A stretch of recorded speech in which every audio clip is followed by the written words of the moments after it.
Good morning to all. So we shall continue our chemistry in everyday life topic.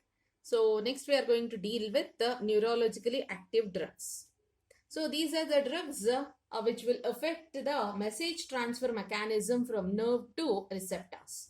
So that is nerves will be through nerves from the brain through nerves the messages will be sent to the receptors according to which the body is going to react. So these drugs are the one which are going to transfer, these are going to affect the message transferring mechanism from nerve to receptors, and that a very important one is tranquilizers. So what usually we say that tranquilizers and analgesics are neurologically active drugs, but there is a difference in tranquilizers and analgesics. What are those differences we shall see later. First we'll move on to tranquilizers. So tranquilizers are a class of chemical compounds used for the treatment of stress, what are serious and severe as well as mild mental diseases, and these will relieve anxiety, stress, irritability, excitement by inducing a sense of well-being. They form an essential component of sleeping pills. So when we say that what are neurologically active drugs, or it is based upon the nerves or nervous system. So it is the most of the medicines or most of the pills will be of sleep inducing ones. So what are the main essential component present in these kind of drugs are nothing but they are sleeping pills, or the main component whatever is there in the sleeping pills, that will be present in this. So there are various types of tranquilizers we have based upon the exact severe nature of the disease. So for example, we have noradrenaline is one of the neurotransmitters that play a very important role in the mood change that is already been present in our body. If the level of this noradrenaline is low, or if it becomes high, or if it becomes very lower, then there is there is a problem in signal sending activity. So that is also signal sending, that is the messages sending activity is also becoming low. So the person at this case, if at all, if noradrenaline, if it is very lower, the person is going to suffer from depression. So at that time, we need to give an additional antidepressant to the antidepressant drugs has to be given to that person.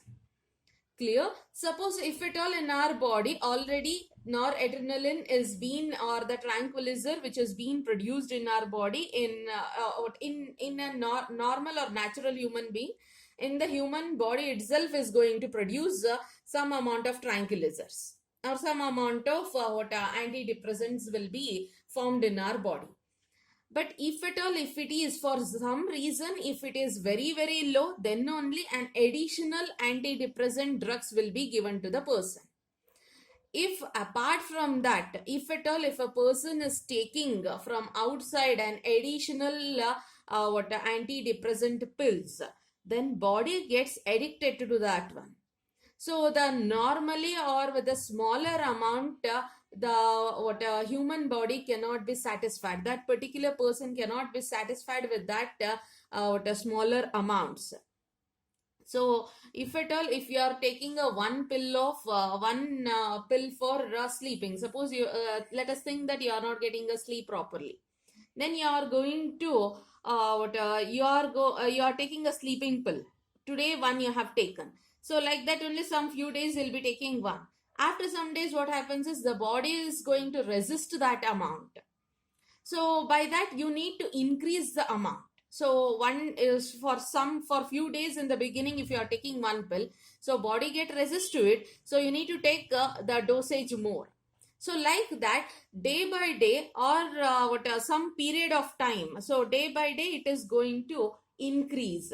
So it had become an addiction. Without that pill you can't sleep. Like that the stage is going to be created. So that's what we call as a neurological active drugs, or drugs what we mean. So in the beginning itself I said drugs are the one which are going to create an addiction. So this is how it going to create an addiction in the body. Clear? So one among that one is tranquilizers. So we have studied what are tranquilizers and all. So what are these tranquilizers? So these drugs inhibit what happens. We have studied a situation. So if the noradrenaline is very low, then additional antidepressant drugs has to be provided. So these drugs inhibit the enzymes which catalyze the degradation of non-adrenaline. So if the enzyme is inhibited, this important neurotransmitter is slowly metabolized and can activate this receptor for longer periods of time, thus counteracting the effect of depression. So what based upon that, so in a normal body, what is going to happen?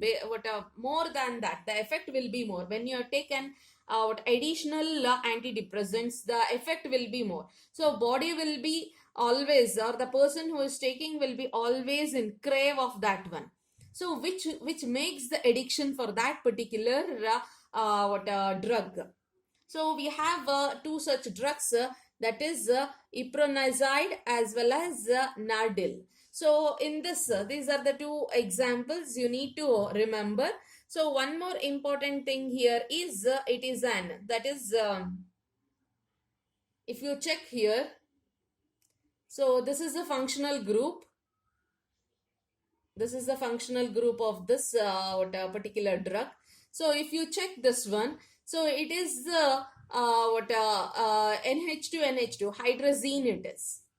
So one of the hydrogen has been replaced by the aryl with alkyl groups. So that is phenyline group is present here. So we can say that it is a derivative of hydrazine. So the functional group present here is, so NH2, one of the hydrogen has been replaced. So we can say that it is the derivative of hydrazine or substituted hydrazine. And if you consider both the compounds, if you consider or if you take the example of both the compounds, we have chiral carbon, no chiral carbon at all. So we can say that in this particular example, chiral carbon, in both the example, chiral carbon is 0. So chiral carbon is 0 in both of the cases. Next one we'll move on to. So next some more examples we have. So that is veronal, valenium, serotin, as well as so we have equinyl. So all these are very important tranquilizers. So when you consider the first part, that is chloroazidopoxide as well as meprobamate. So these are mild tranquilizers which can relieve these two. This one as well as, so that is meprobamate. Let me mark it. This one as well as epoxide. So this one mild tranquilizers they'll be helpful in relieving tension. Equinyl is used in controlling depression and hypertension. It is very important because for theory exam anyhow it is not at all there, but this is the important part where you'll be getting your competitive questions, especially for NEET. So the compound will be given or the name will be given and it will be asked for what purpose these are used. So directly they won't ask you to identify tranquilizers. That is not an NEET kind of question. It is an it can be expected for KCET. For NEET kind of question, so the name will be given or the structure will be given. You need to identify the name for that one, or you need to identify for what reason, exactly for what reason it is being used. Clear? So the marked one are for relieving tension, and equinyl is for controlling depression as well as hypertension. Clear it is? So this is about, so here also same thing. So next part, before moving to the next part, one important thing you want to identify when it comes to meprobamate as well as equinyl and this chloroazidopoxide, diazoepoxide. So here you can observe the functional groups. Here exactly in meprobamate and equinyl at least is the functional groups are same. You can observe the part I'll be marking out. So it is NH2C double bond O. You have the same group here also. I'll be just marking out that one also. NH2C double bond O. Likewise here also. So in case of equinyl also, NH2C double bond O group is present. The same way this side also we have NH2C double bond O group is present. So the groups which are common in case of equinyl and meprobamate are NH2C double bond O group. So both the sides it is present, only there is a change in the this alkyl group. So there it is only CH3. It is only CH3 here. But here you can observe it is CH2 twice CH3. So that is what a propyl group is there. The other one is methyl group. In equinyl it is methyl group and the other one is propyl group. The remaining everything is common. So above also it is CH3 only, but it is the only difference you can observe. That's it. Clear it is. So it is not a chiral carbon. No chiral carbon here, because if you check this side we have CH2O C double bond NH2. This side also CH2O C double bond NH2. This side also you have CH2. This side also. So this is not a chiral carbon again. So no chiral carbon. You can observe no chiral carbon in all the three. Clear? So next we'll move on to veronal, velenium as well as serotin. So when you consider veronal and velium, so it is chiral carbon. In both the cases, the chiral carbon is 0. No chiral carbon. You can observe here. It is C2H5. C2H5 to this carbon, the groups are same. So to this one, the CH3 groups are same there. Hydrogen is same. So what here also same thing. In whichever carbon you take, so the chiral carbon is 0. So we can write it down. Chiral carbon is equals to 0 in both the cases, both veronal as well as velium. Clear? But we have one chiral carbon in case of serotin. So observe the carbon there. Observe the carbon atoms present there. So when you consider, if at all, if it is a CH2 group, we can't say that one as chiral because it is 2 hydrogen common. So here it is CH2, but here it is CH. So one is this side, one is this side, and this is CH2, NH2. All the three are different groups and the fourth one is hydrogen. So we can say that it is an chiral carbon. So this one will mark it out.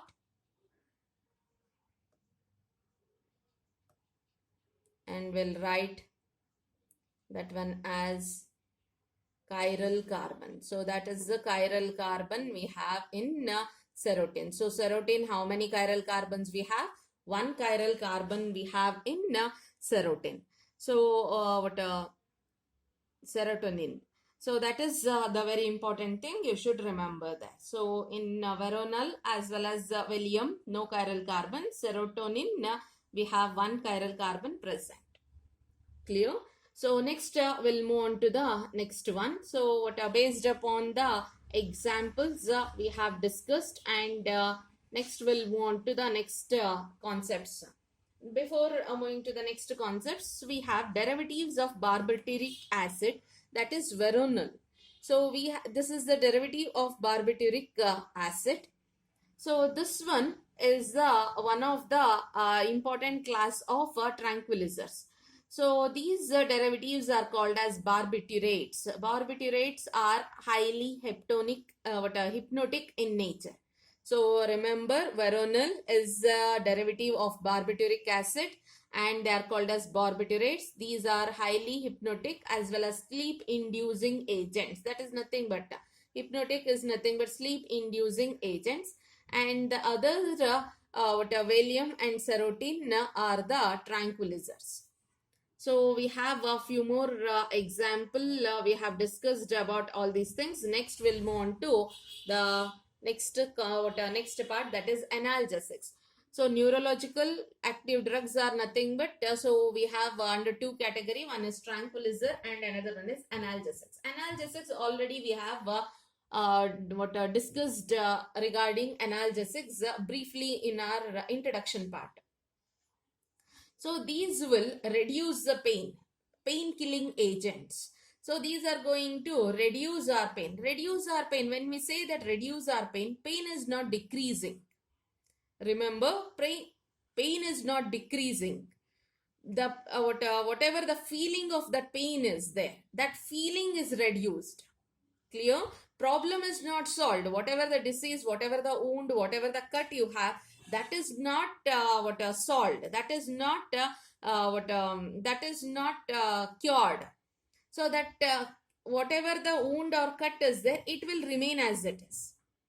But the thing is that feeling of pain feeling will be reduced. When you take an analgesics, when you take an aspirin, analgesics, the best and a common example is paracetamol or aspirin, either the one.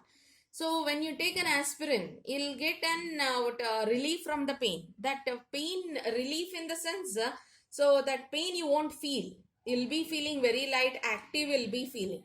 But the problem still sustains in your body. So your wound or cut or your body pain, headache, whatever it is, it will sustain as it is. So analgesics are not the it is not the problem solving one.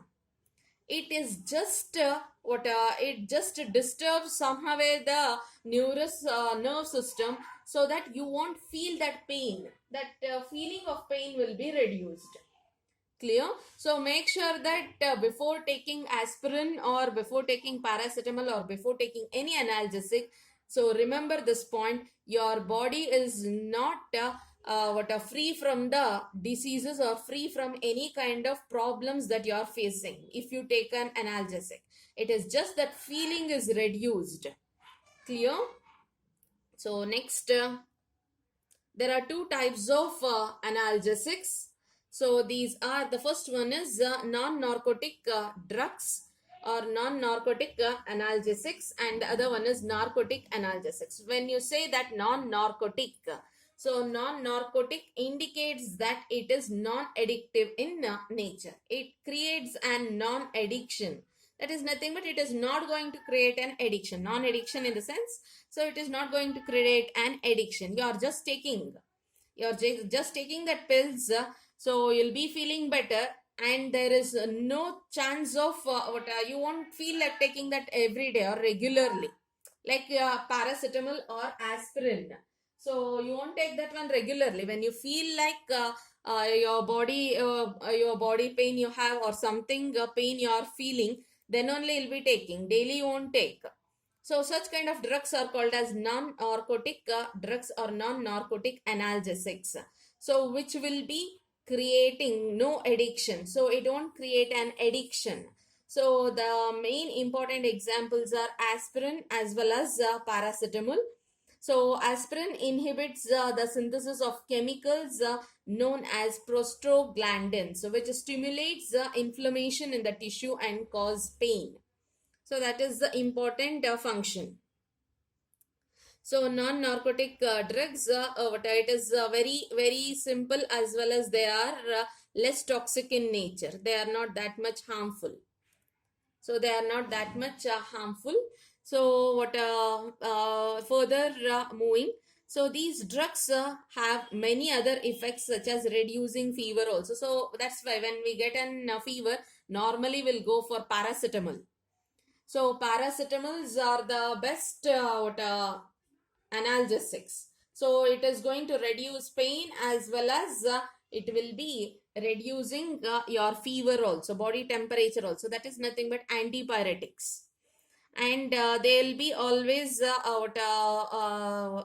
very important thing. So if at all, if in a larger amount, if aspirin is being taken, then so it may lead to some other problems also. So make sure that when you are taking aspirin or paracetamol, so it should be in an one capsule at a time. So if at all still if your problem is continuing, then make sure that you consult your doctor and then only you take the pills. Clear? So because one more important thing regarding this aspirin. So aspirin has an anti-blood clotting action. So it helps in reducing the blood clotting. So which is going to prevent the heart attacks also. So it has been found that the aspirin amount, so the mild amount of aspirin in is also used for the anti-clotting of blood tablets also. Next one is narcotic analgesics. So that is before going to that, we have a few examples. Preparation of aspirin we have. So this we have studied in other chapters also. Salicylic acid we have taken. So it is acetic anhydride we have used in presence of concentrated H2SO4. We got aspirin. So an important set of reaction. So next one, narcotic analgesics. So we know that narcotic analgesics are nothing but they are addictive. They'll create an addiction in the body. So few examples we have, that is morphine, heroin as well as codeine. So all these are the few examples so for narcotic drugs.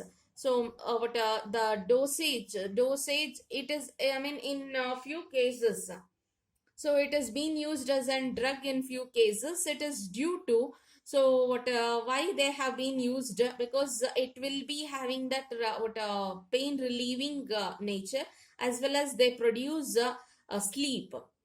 So in if at all if this is being taken in a larger amount, so it may leads to that larger amount, in the sense the it had become, it nowhere it's it stays as a medicine now. Larger amount, when you are telling, it is nowhere staying as a medicine. It is being converted as a poisonous dosage, or it has been converted as a poison now. That poison or the larger amount of these drugs may produce coma, convulsions, or ultimately it may end up with the death of an human being also. So morphine is a very important narcotic drug. So it has been obtained from, the morphine has been obtained from opiates. So since they are obtained from, they have been referred to as opiates, and they are been, because it has been obtained from opium poppy. So these analgesics are chiefly used for the relief of post-operative pain. That is nothing but before the operations. So as well as pains of terminal cancer, in case of childbirth, or in case of cardiac pain. So wherever a very severe pain a person will be having, so based upon a very mild amount or a very little amount, it will be induced or injected to the person, so that so pain will be relieved, as well as it produces sleep. Because of that reason, it is used in the medical field. So now we have examples. What morphine we have. So we have heroin and we have codeine. So observe the structures now. So we have here in case of morphine, everything remains the same. The remaining, so whatever the benzene ring, whatever is there, everything remains the same. Only there is a difference in the functional group. So functional group you can observe here. We have OH group, that is phenol. Phenol, this side also we have phenol. This is benzene ring with acetyl. Acetyl group, that is CH3. C double bond O group we have. So here we have this side also we have CH3 acetyl group itself, acetoxide we have. So this side also we have CH3O group present here. So this side as it is OH. So only the thing is you should remember, because when it comes to competitive, the structures are very, very important. So remaining everything, the basic structure remains the same. Only there is an change in the functional group. Only there is an change in the functional group which are attached to the groups side over here. One is benzene ring and another one is it is not the benzene. It is an cycloalkene present. So now we shall move on to the we shall move on to the chiral carbon again. So how many chiral carbons are there? Since the basic structure is same, functional groups are different, so the number of chiral carbon remains the same. Observe, the number of chiral carbons remains will be same. So we shall mark down the chiral carbons now. So how many? Oh, I'll be marking for only one structure because it remains same for all. So this is one of the chiral carbon. This is one of the chiral carbon. So next we'll move on to the next one.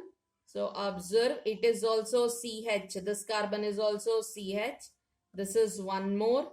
Likewise here, whichever is with CH group, then that is mark that one as chiral. So all the three are chiral carbons. Next one. This is also CH group. This is an chiral carbon. At the end, this is an chiral carbon. So total how many chiral carbons we have? So we have, in all the cases, we have 5 chiral carbons present. So all the 3 basic structure is same. So that's why we have the chiral number of chiral carbons also same. So 5 chiral carbons present in each of it. So that is what the narcotic, very important a set of examples it is. So remember properly it is. Only they differ by functional group. If OH is there, then it is morphine. If it is ACO, then it is heroin. If it is CH3O and OH, then it is codeine. So everything remains same. The next set will move on to, that is antipyretics. So antipyretics, it is nothing but a few examples we have been given. Analgin, so phenacetin, paracetamol, etc. are the important pyretics. Antipyretics are nothing but the compounds which reduces fever, body temperature, are called as antipyretics. So we have an important compound. Our important compound is paracetamol. So paracetamol, the IUPAC name of paracetamol is, so this is been ethanamide. So this is the ethanamide group we have. So to the ethanamide group, we have for the 4th carbon, 1st carbon, 2nd, 3rd and 4th. The 4th carbon we have OH group. So that's why it is to the nitrogen, all these are bonded. So that's why it is 4-hydroxy. Nitrogen bonded 4-hydroxyphenyl ethanamide. And that is what paracetamol is. Next one is antimicrobials. So diseases in human beings and animals may be caused by a variety of microorganisms. Either it may be, nowadays at least it is more familiar. So what are microorganisms such as bacteria, virus, fungi and other pathogens.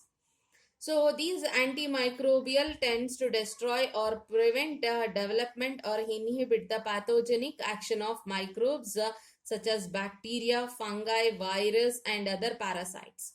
So whatever the antimicrobials we are using, it is going to destroy the growth of these microorganisms, which is going to harm our body or harm our surrounding.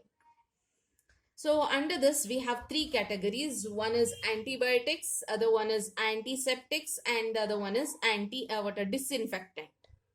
So remember, antibiotic is the one, antiseptic as well as disinfectant. Antibiotic, when we move on to antibiotic, these are the what we have already studied. These are the injections. So they are low toxic in nature.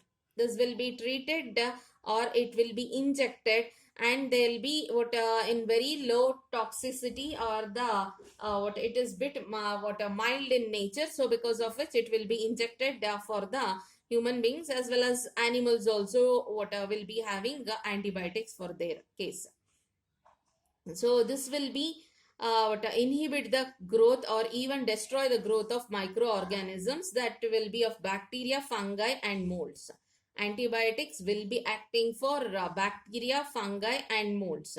So these development of synthetic methods has helped in synthesizing some of the compounds that were originally discovered as products of microorganisms actually, but these will be acting against them.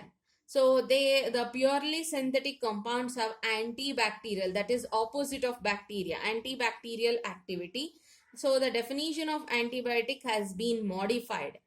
An antibiotic, now it is nothing but an antibiotic is a substance which has been produced wholly or partly by chemical synthesis, which in low concentration inhibits the growth or destroys microorganisms by intervening in their metabolic processes. This is the new definition. So next is antibiotics. We have discussed about antibiotics. Examples we shall see. So actually the antibiotic was first it was given by a German bacteriologist Paul Ehrlich. So he has been given a Nobel Prize for this. That is he had developed a medicine, less toxic substances for the treatment of syphilis it was. So he has given a medicine and the name of that medicine is arsphenamine. So that is also called as Salvarsan. So it is an arsenic based compound. So you can observe. So arsenic based compound it is. So very important for competitive point of view, arsenic. So it is arsenic double bonded to arsenic. Likewise, one more example you can observe, that is protozoal. So protozoal also same thing. So it is an diazo, nitrogen bonded to nitrogen. The remaining everything remains same. Slightly the there is a change in the functional groups, that's it. So here it is NH2, same thing, but the position of NH2 is different. Here it is OH, NH2. So if at all, if you check the properly, if you remember few functional group positions and change in the functional group, you can easily mention out. So it is called, this is sulfonamide. So it is already, it is mentioned the functional group present is sulfonyl group present here. So that's why it is sulfonylamide. Next sulfapyridine we have. So we have azodai we have. So these are the few important examples. You can observe the structural similarity in salvarsan, protozoal and azodai. These are the compounds with the structural similarity is there. Only change is the functional group and their positions. So next we have a few more things to discuss. That is, antibiotics have either a bacterial killing effect or it has inhibiting effect. Based upon that, we have divided the antibiotics into two categories: bactericidal and bacteriostatic. Bactericidal is the one which kills the microbes, which kills the microbes. So bacteriostatic is the one which inhibits the microbes. So bactericidal is penicillin. Examples is penicillin, aminoglycosides, so afloxacin. So bacteriostatic is erythromycin, tetracycline. So erythromycin is a very common antibiotic, chloramphenicol. So this is about bactericidal as well as bacteriostatic. Next, we have few examples based upon antibiotic only, that is penicillin as well as chloramphenicol we have. So we'll discuss about that one also. So when you consider penicillin, so it is chiral carbon we need to discuss here. So it is also the same thing, JEE 2020 question regarding penicillin. JEE 2020 question was, so mention the number, the chiral carbon, number of chiral carbon present in penicillin.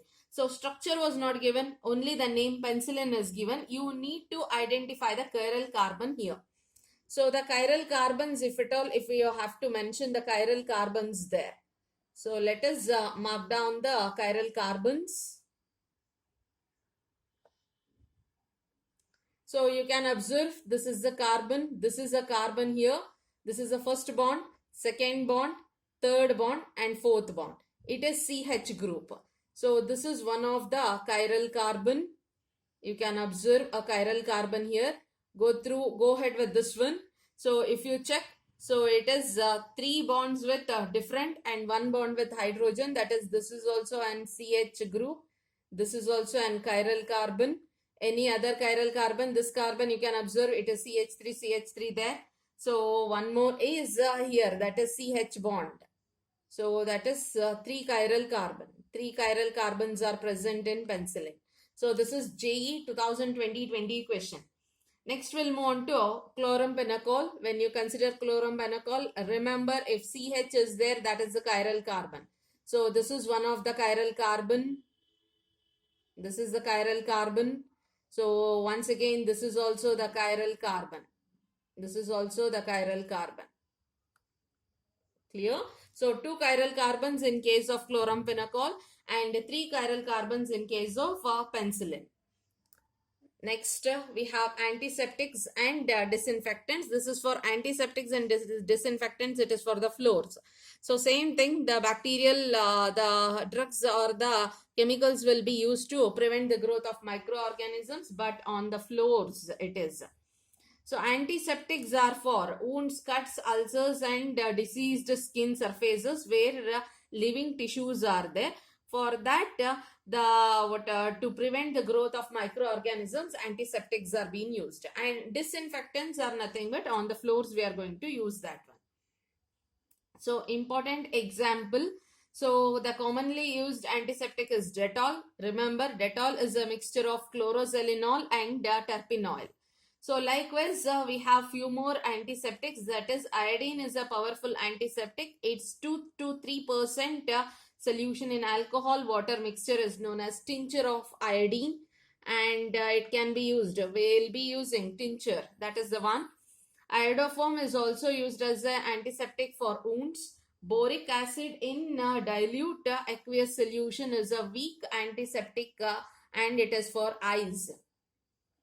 So disinfectants already we have discussed. It is just an for the floors. And disinfectant example, it is 0.2 to 0.4 ppm in aqueous solution of chlorine and sulfur dioxide in very lower concentrations are disinfectants. So the concentration is very, very important. 0.2 to 0.4 ppm chlorine solution in aqueous.